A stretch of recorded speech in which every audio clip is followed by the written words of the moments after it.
She's a mother, she's a wife, she's a college professor, and an attorney. And now, Jenny Honeycutt wants to serve on Charleston County Council for District 9. In this edition of Quintin's Close-Ups, I sit down with Jenny one-on-one. And be sure to download the free Quintin's Close-Ups app in your Apple or Google Play stores. Well, Jenny, it's so good to meet you. Nice to meet you, Quintin. I appreciate this. Absolutely. Well, I understand that you are a wife, you're a mother, you're a college professor, and of course you're a very notable lawyer here in town. Well, thank you. Oh, you're welcome. But now you want to add a position to your illustrious resume. I am going to be running for Charleston County Council, District 9, and I'm running for 3 primary reasons. There need to be safe roads in our county, we need to have smart growth going forward, and we need to have sound leadership on council.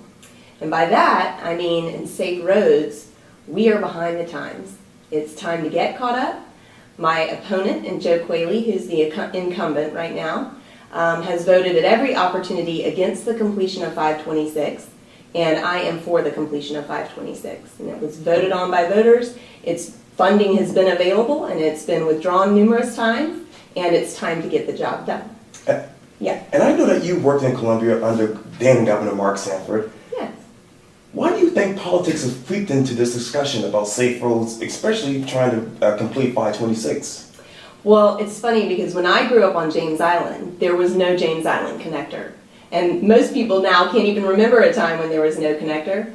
And really, the community has changed. And so with that is the next element of my platform, which is smart growth. We need sustainable growth that anticipates the needs of our community, and it becomes a political issue when our leaders fail to anticipate and plan for the growth that is here. And quite frankly, it's a safety issue out there because residents of those island communities cannot get out in time. And local leaders are left in the position of telling people to evacuate days in advance so they're not behind inland traffic. So it does become a huge issue of safety and a political issue because people that hold the purse get to dominate the conversation. But it's time to come to the table and to generate some consensus and answer the people of James Island, West Ashley, and Johns Island who've been waiting for a long time for this. And when you talk to the voters and constituents of the district of James Island, what are they telling you? People are saying we need leaders who get along. They do not like the infighting on county council. There are 9 single-member districts, and a lot of times what ends up happening is you have 3 on one project and 3 on another and 3 on another, and quite frankly, people can't get along. And so if you've been on council and you haven't supported anybody else's projects, they don't support you when you come asking. And James Island needs a council person who will get listened to when their projects and their needs come forward. And quite frankly, you can see in how the money is spent in the budgeting process and where the resources are going, who's able to get things done on county council. And quite frankly, James Island, Kiowa, Seabrook, and Folly Beach are left out of that. Well, tell me, if Anna Johnson were to be reelected to her district, how would you work with her on county council? Anna actually is my former council member because I lived on Johns Island for a decade. And at the time, I had a good working relationship with her. There were opportunities where I had to call over and ask questions about some zoning issues for various individuals. And I found that we had a good working relationship. But most importantly, she represents a body of people who have been begging for this. And she's not been one of the stalwarts who stood in the way. It's been the incumbent on James Island. And so it's time to listen to the silent majority and stop catering to the very vocal minority who've opposed this for a long time. And you talk about safe roads. Let me get back to what's going on right now. It's the Folly Road, Camp Road Improvement Project. Yeah. When you look at that project, what sticks out in your mind? Well, I think the most important thing there is, I don't know if you're aware, there was an individual that actually got hit on Folly Road a few weeks ago. It's been about 10 days. And was actually killed tragically. And the most important thing that stands out to me is safety. I mean, I have 3 children, a 16-year-old who's driving now, and I want to make sure our roads are easily traversable and that there aren't going to be any issues in trying to accommodate the amount of traffic flowing through those areas. And so that is a good example of a project that has needed to be addressed again for a long time and is finally getting the attention it deserves. And obviously that's going to be a lot of construction going on right there. You are well versed in construction law. Let me go back to you and talk to you about Jenny Honeycutt. Beyond being a mom, a wife, a college professor, a lawyer, who else are you? Well, I think those are the prime things. I again have been married to my husband Trey. Gosh, I can't believe it's almost 17 years. And we both grew up on James Island, and so we really are natives to this area. And I think that is one of the main reasons that I feel compelled, with all of the other obligations that I do have going on, to step up and to take a role in the political process. We just need good people willing to do it, and if nothing else, at least open the conversation, because I feel like our area deserves a voice, and I feel like I can be that voice, having been there on both sides of the river, particularly for this time. And obviously you talk about James Island. What is the future of James Island when you think of it?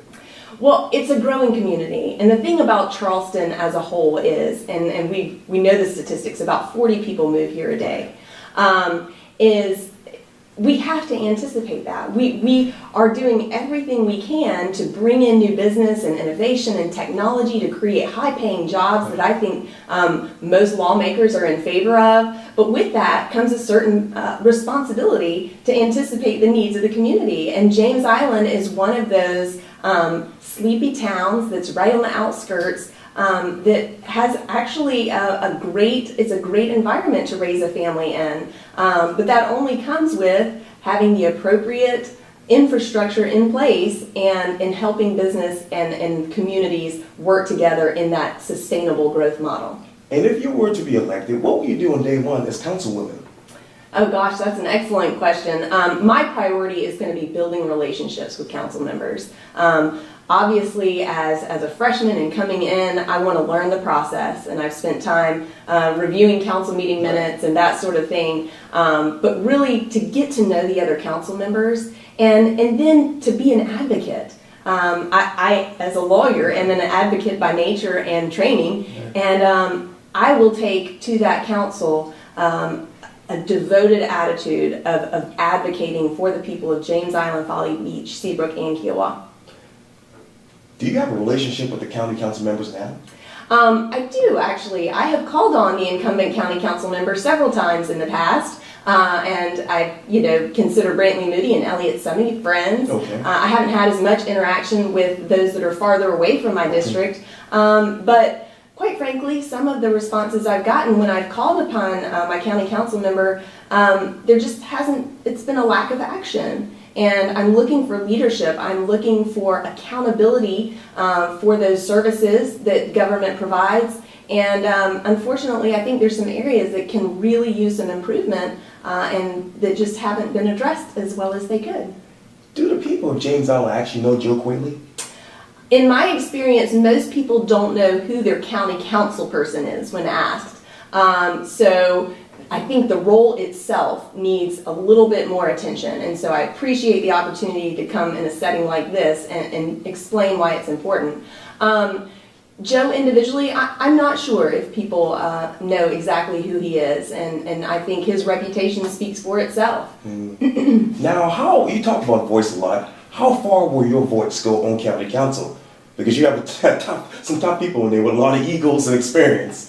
Well, again, it goes back to relationship building. And if you build relationships with people, they want to work with you. But the problem is, when you don't build relationships and you don't build consensus, people won't work with you. So I think my voice can be carried as far up as Allendale at the other end of the district, as long as I'm willing to work with the other people who are on the council. Now, you talk a lot about the district that you want to represent for James Island, but what else about Charleston County that still sticks out in your mind? Is it 17 out near Mount Pleasant? Is it the Naval Hospital? Well, absolutely, and you bring up a good point. So there are 9 single-member districts, which I believe is an important way to do this, because there's no way a single individual is going to know every detail from Ravenel all the way up to Allendale.